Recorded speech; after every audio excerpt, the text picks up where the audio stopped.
হঠাৎ করে ক্যামেরা ঘুরিয়ে আমি দেখি মা কান্না করছে, আর মায়ের কান্না দেখে আমারও না চোখে জল চলে এসেছিল।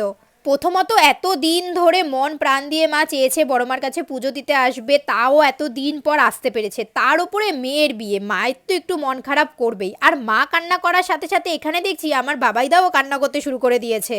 অ্যাকচুয়ালি দাদা ভাই মায়ের খুব বড় ভক্ত, শুনেছি যখনই আসে তখনই নাকি এরকম মায়ের মুখটা দেখলে দাদা ভাইয়ের কান্না পায়। পুজো দেওয়া কমপ্লিট হয়ে গেছে, ওখানে না বলা হয়েছিল যে আমার বিয়ে উপলক্ষে পুজো দিতে আসা হয়েছে, তাই ঘটের একটা মালাও আমাকে দিয়েছে, মায়ের পায়ে ছুঁয়ে দেওয়া আলতা সিঁদুরও কিন্তু আমাকে দিয়েছে। বাই দ্য ওয়ে, আজকে এই শাড়িটা পরে আমাকে কেমন লাগছে অবশ্যই কিন্তু কমেন্ট করে জানিও। এটাও আমার আইবুড়ো ভাতে পাওয়া শাড়ি, আমার জেঠু আর জেঠিমা আমাকে দিয়েছে, এই শাড়িটাই আমি পরে এসেছি। পুজো দেওয়া কমপ্লিট হওয়ার পর ওরা এখানে সবাই কচুরি খেতে এসেছিল, কিন্তু আমি যেহেতু তেলে ভাজা খাই না সকালবেলা আর খালি পেটে রয়েছি এতক্ষণ ধরে, তাই আমি কিন্তু খাইনি। তারপরে টুকটাক কেনাকাটা, ওই যে বড় মার ছবি কিনে এখন সবাই যাব বাড়ির দিকে। আর দেখো